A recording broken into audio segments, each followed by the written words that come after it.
He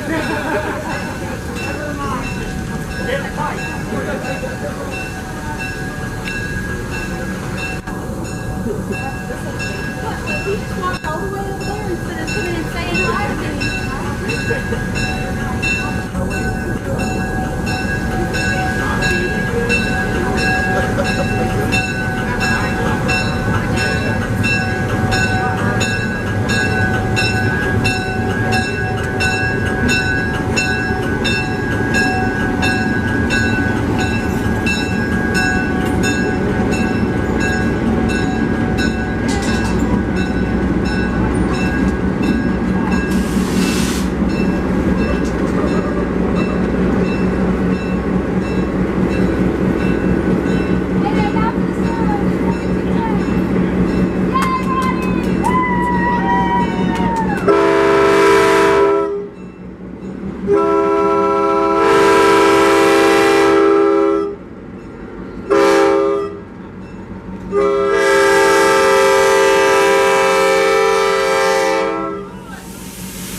We're proud to honor our Steam Locomotive number 1702 and our service to our country.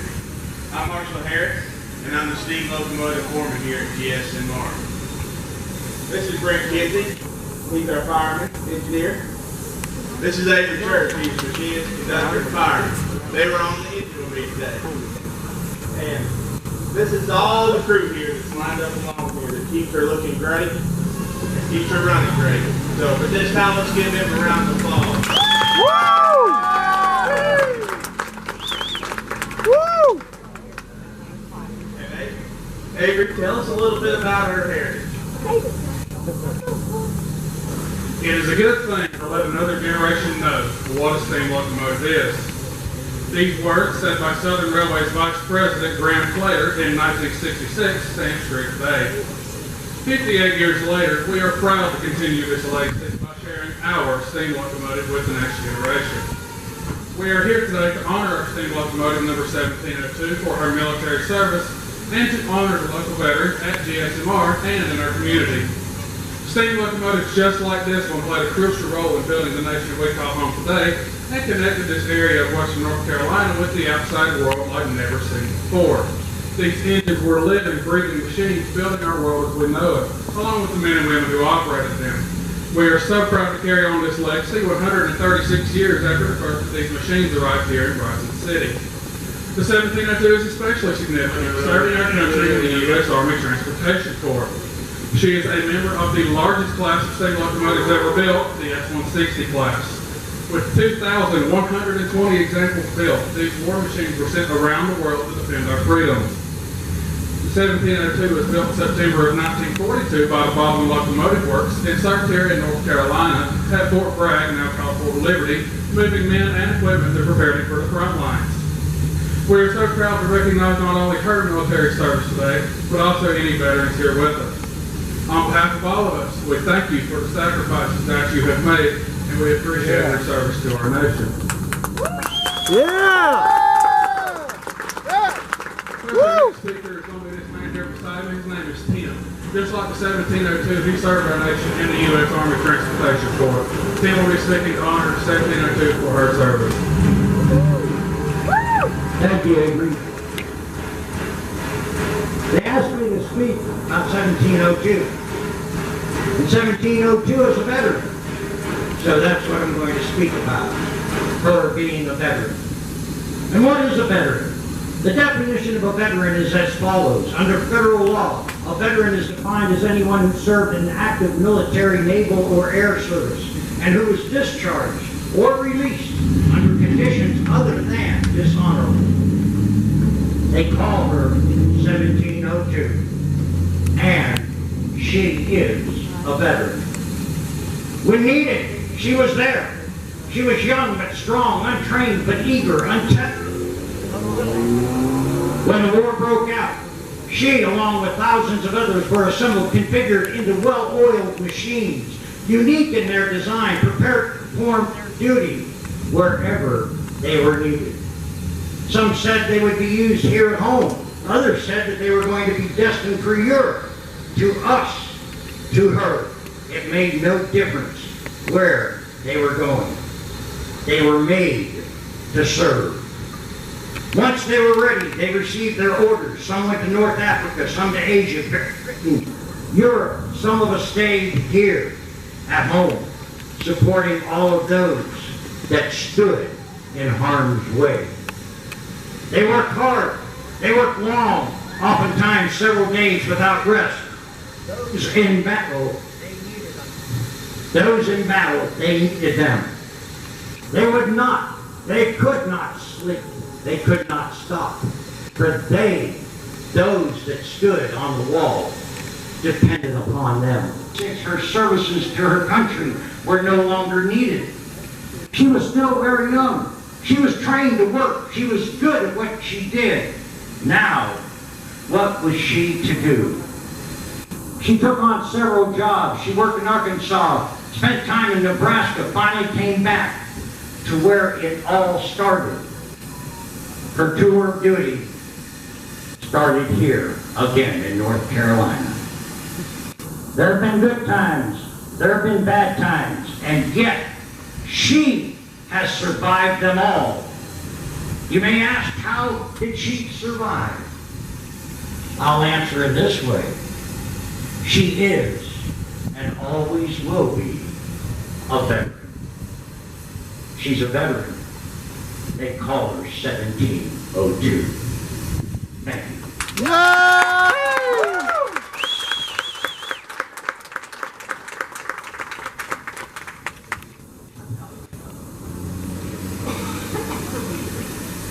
Now what we're going to do now is we're going to present a flag. There's a special presentation that takes place in presenting the flag. The flag has to be folded in a very appropriate manner in order to be able to be presented to the recipient. So, we will have Larry and Josh, both of them veterans. Josh was a veteran of Afghanistan. Larry, a veteran of Iran. Larry and Josh will fold the flag.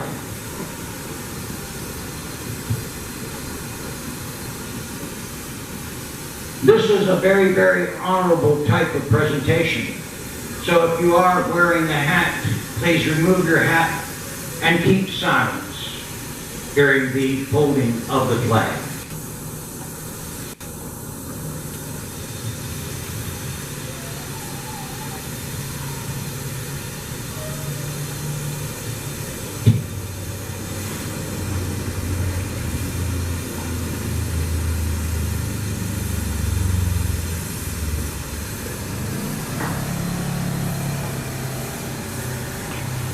During the folding of the flag, each fold has a meaning, and I will tell you of those meanings as the flag is folded.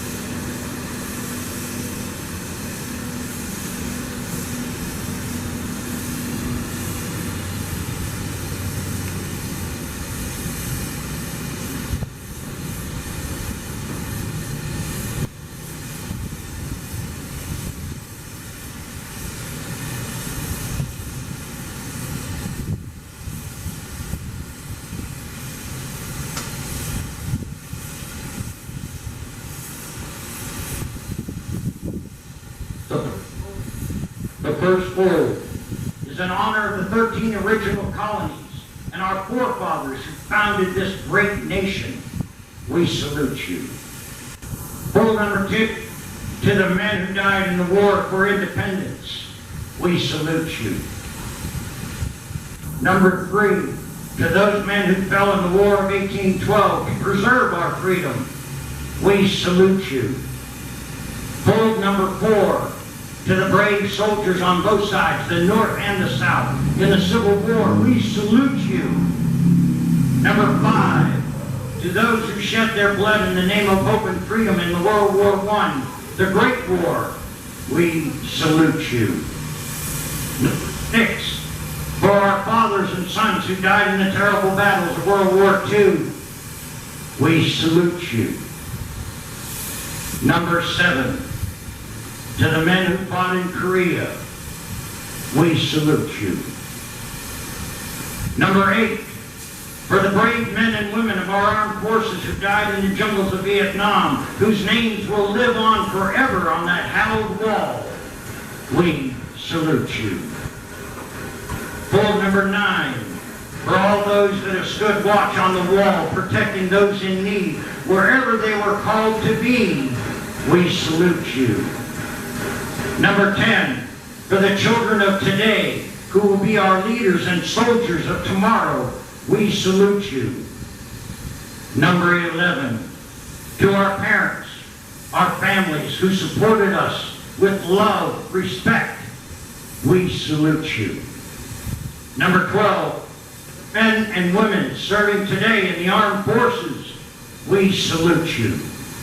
And last, to our freedom, because without our freedom there is no honor. Without honor we are not Americans. Right. And on this we vow that as long as the flag flies, we will salute you.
The flag will now be presented to Marshal Harris.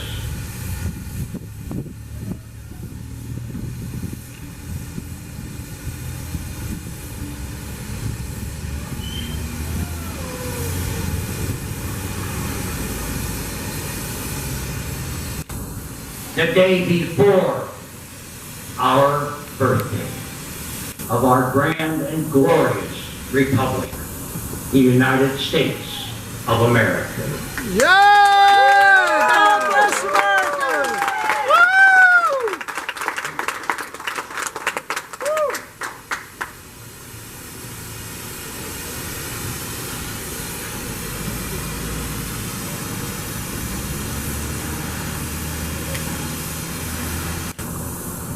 We are proud to present this plaque in honor of 1702 service in the U.S. Army Transportation Corps from 1942 to 1945. And at this time, we will salute all who serve this great country with the sounding of the whistle.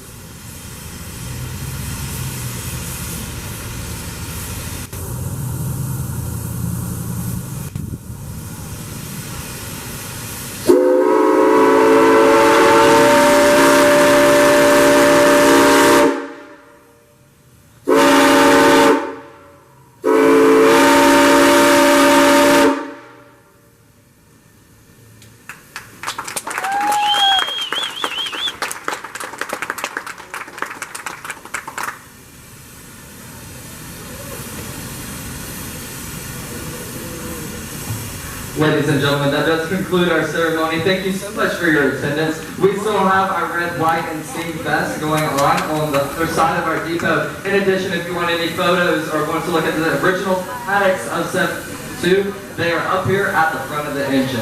Thank you so much, and happy Independence Day.